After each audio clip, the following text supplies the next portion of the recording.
Inter Milan ditahan imbang Chelsea 1-1. Inter Milan bermain imbang 1-1 melawan Chelsea dalam pertandingan uji coba pramusim terakhir mereka jelang bergulirnya musim 2024-25. Laga Chelsea versus Inter digelar pada Minggu, 11 Agustus 2024, pukul 21 WIB di Stamford Bridge. I Nerazzurri unggul lebih dahulu berkat gol yang dicetak Marcus Thuram pada menit ke-26, The Blues yang sempat kerepotan, sampai akhirnya berhasil menyamakan kedudukan menjadi 1-1 lewat gol Leslie Ugochukwu di menit ke-90.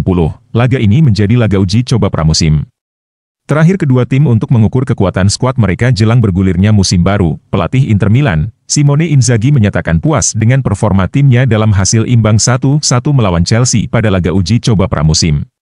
Laga Chelsea versus Inter digelar pada Minggu, 11 Agustus 2024, pukul 21 WIB di Stamford Bridge. Berkomentar setelah pertandingan, Inzaghi mengatakan bahwa timnya selalu membuat masalah bagi tim tuan rumah. Laga ini menjadi laga uji coba pramusim terakhir Nerazzurri jelang bergulirnya musim baru. Kali ini kami benar-benar menjalani pertandingan yang bagus. Lanjutnya tentang hasil imbang melawan The Blues, kaki kami lebih ringan dibandingkan beberapa hari yang lalu. Itu memungkinkan kami untuk bermain secara tim, menjaga jarak yang tepat di antara lini dan keseimbangan sebagai sebuah tim. Namun, yang saya suka bahwa kami selalu siap untuk maju dan menimbulkan masalah bagi Chelsea. Inter akan memainkan laga pembuka Serie A 2024-25 pada Sabtu, 17 Agustus 2024 melawan Genoa di Stadion Luigi Ferraris.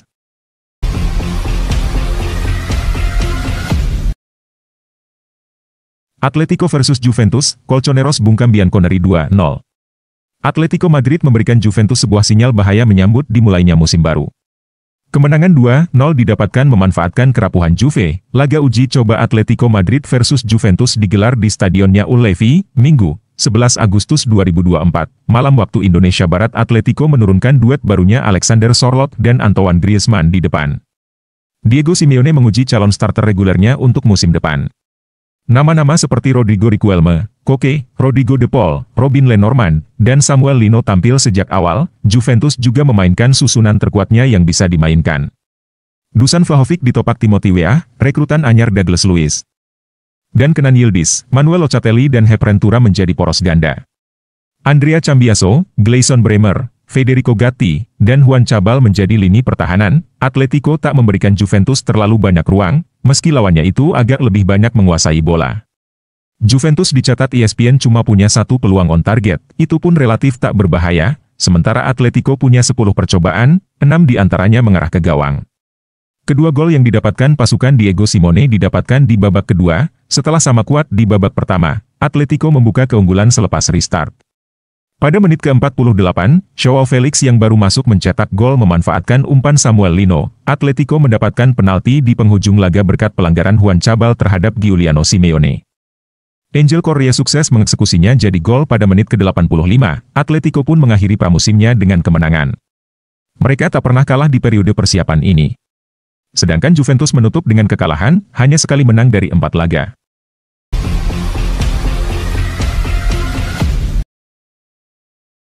Jay Itzes bikin gol, Como tersingkir usai Varane cedera. Gol Jay Itzes tak bisa menyelamatkan nasib Venezia di Coppa Italia. Klub milik orang Indonesia, Como 1907, juga tersingkir pada putaran pertama. Como 1907 menelan kekalahan menyakitkan pada putaran pertama Coppa Italia 2024 hingga 2025. Klub milik konglomerat Indonesia, Michael Bambang Hartono dan Robert Budi Hartono, itu tersingkir usai kalah adu penalti 3-4 melawan Sampdoria arahan Andrea Pirlo. Laga putaran pertama Coppa Italia 2024 hingga 2025 antara Sampdoria versus Como digelar di Stadion Luigi Ferraris, Minggu, 11 Agustus 2024, alias Senin, 12 Agustus 2024, dini hari waktu Indonesia Barat. Duel mesti dilanjutkan dengan adu penalti usai kedua tim berbagi skor sama kuat 1-1. Sampdoria membuka keunggulan lebih dulu via gol Nicolas Ioano, 37. Como besutan CSC Fabregas kemudian membuat kedudukan sama kuat berkat kontribusi Patrick Cutrone, 44. Kekalahan Como pada putaran pertama Coppa Italia 2024 hingga 2025 semakin pahit dengan cedera yang menimpa Rafael Varane.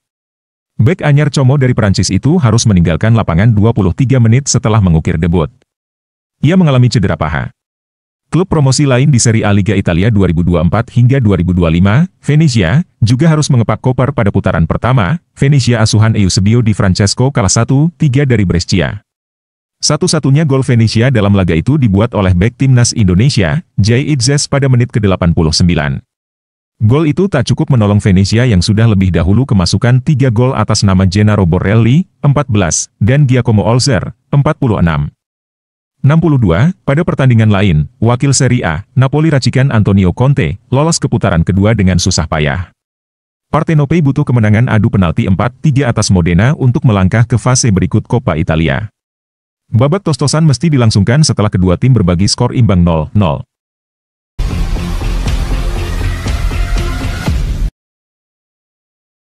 Fofana siap menolak menu TD dan bergabung dengan Milan. Youssouf Fofana bertekad bergabung dengan AC Milan musim panas ini, bahkan tidak mau mempertimbangkan destinasi lain.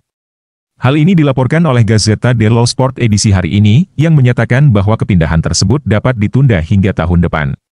Koran Pink itu telah mempertimbangkan situasi tersebut, lihat foto di bawah, mengingat betapa melelahkannya negosiasi antara Milan dan Monaco.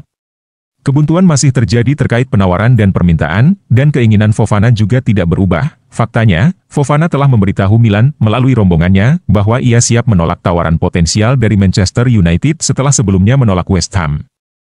Klub Old Trafford itu telah menjajaki peluang dengan Monaco tetapi belum berbicara dengan pemain itu, lebih tertarik untuk merekrut Manuel Ugarte. Fofana kembali ke tempat latihan Monaco pada tanggal 1 Agustus, setelah liburan pasca Euro, dan ia telah berlatih secara terpisah dari rekan-rekannya.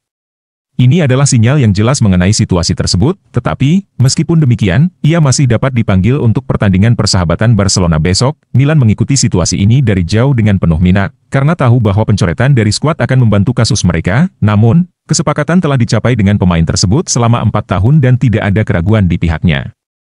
Monaco tetap menjadi target yang sulit ditembus namun dengan harga 25 juta euro, kesepakatan mungkin bisa ditutup, meskipun Milan yakin ini masih terlalu banyak, penawaran dan permintaan, Milan telah mengajukan tawaran sebesar 20 juta euro, yang merupakan angka penting di mata mereka mengingat kontrak sang pemain berakhir pada tahun 2025, klub milik Redbird tersebut tidak berniat untuk mengajukan tawaran lebih tinggi lagi dan tentu saja tidak mendekati taksiran Monaco sebesar 30 juta euro.